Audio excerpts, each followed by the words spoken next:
Auto immune അസുഖങ്ങൾ ഉണ്ടാകാനുള്ള പ്രധാനപ്പെട്ട ഒരു കാരണം ജനറ്റിക് കോസ് തന്നെയാണ്. ജനറ്റിക് കോസും ഉണ്ട്, നമ്മുടെ പ്രകൃതിയിലുണ്ടാകുന്ന വ്യതിയാനങ്ങളുമുണ്ട്. അപ്പോൾ ജനിതകപരമായ കാര്യങ്ങൾ കൊണ്ട് ഉണ്ടാകുന്നത് കൊണ്ട് ഒരു ഫാമിലിയിൽ ഒരാൾക്ക് അസുഖമുണ്ടെങ്കിൽ വേറൊരാൾക്ക് അസുഖം ഉണ്ടാകാനുള്ള സാധ്യത ഉണ്ട്. പക്ഷേ അതൊരിക്കലും പകരുന്നത് കൊണ്ടല്ല, അത് കാരണം ഇവർക്ക് രണ്ടുപേർക്കും ഒരേ തരത്തിലുള്ള ജീനാണ്, ജനിതകപരമായി സിമിലർ ആയിട്ടുള്ള ആളുകളാണ് ഫാമിലിയിൽ ഉണ്ടാകുന്നത്. അതുകൊണ്ടാണ് അവർക്ക് ഈ അസുഖം ഉണ്ടാകുന്നത്. അപ്പോൾ അച്ഛനുണ്ടെങ്കിൽ മകനുണ്ടാകാനുള്ള സാധ്യതയുണ്ട്, അമ്മയ്ക്കുണ്ടെങ്കിൽ കുട്ടികൾക്കുണ്ടാകാനുള്ള സാധ്യത. പക്ഷേ ആ ചാൻസ് എന്ന് പറയുന്നത് പലപ്പോഴും 5 മുതൽ 10%, 90% കുട്ടികൾക്കുണ്ടാകാനുള്ള സാധ്യത ഇല്ല. പലപ്പോഴും നമ്മുടെ OP നടക്കുന്ന വേറൊരു കോമൺ ആയിട്ട് ചോദിക്കുന്ന ചോദ്യമാണ്, എനിക്ക് ഈ അസുഖമുണ്ട് ഡോക്ടറെ, എൻ്റെ വീട്ടിൽ എൻ്റെ കൊച്ചിനെയും കൊണ്ട് 4-5 വയസ്സുള്ള കുട്ടിയെ എടുത്ത് വരും, അവർക്ക് ഈവൻ അസുഖം ഉണ്ടാകാനുള്ള സാധ്യത ഉണ്ടോ എന്ന് നമുക്ക് നോക്കണം.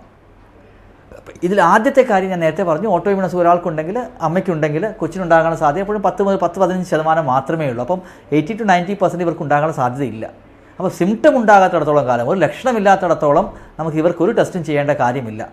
ലക്ഷണമുണ്ടെങ്കിൽ, ഫോർ എക്സാമ്പിൾ സന്ധികളിൽ വേദനയുണ്ട്, നീരുണ്ടെങ്കിൽ ഡെഫിനറ്റ്ലി നമ്മൾ ടെസ്റ്റ് ചെയ്ത് നോക്കണം. അപ്പോൾ ലക്ഷണമില്ലാത്ത ആൾക്ക് ടെസ്റ്റ് ചെയ്ത് രോഗം ഉണ്ടാകാനുള്ള സാധ്യത ഉണ്ടെന്ന് കണ്ടുപിടിച്ചതുകൊണ്ട് ഇത് പ്രിവെൻറ്റ് ചെയ്യാനുള്ള മരുന്നുകളൊന്നും ഇപ്പോഴും കണ്ടുപിടിച്ച് വരുന്നത് മാത്രമേ ഉള്ളൂ. അതുകൊണ്ട് ആവശ്യമില്ലാതെ ആങ്സൈറ്റിയും നമ്മൾ ആകാംക്ഷയോടെ ആ ടെസ്റ്റ് ചെയ്ത് ആകാംക്ഷയോടെ ഇരിക്കേണ്ട ഒരു കാര്യവുമില്ല. പക്ഷേ ഈ അസുഖങ്ങൾ വരാതിരിക്കാനായിട്ട് ഇപ്പോൾ ഫാമിലി ഹിസ്റ്ററി ഉള്ളപ്പോൾ വരാനുള്ള സാധ്യത ഉണ്ടെന്ന് നമുക്ക് അറിയാവുന്നതുകൊണ്ട് ലക്ഷണങ്ങളുണ്ടോ നമ്മൾ നോക്കണം.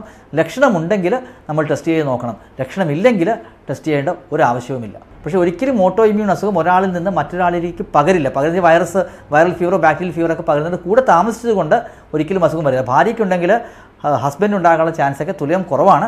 പക്ഷേ ഭാര്യയ്ക്കുണ്ടെങ്കിൽ കുട്ടികൾക്കുണ്ടാകാനുള്ള ചാൻസ് ഞാൻ നേരത്തെ പറഞ്ഞല്ലോ 5 മുതൽ 10% ചാൻസ് വരെയൊക്കെ ഉണ്ട്.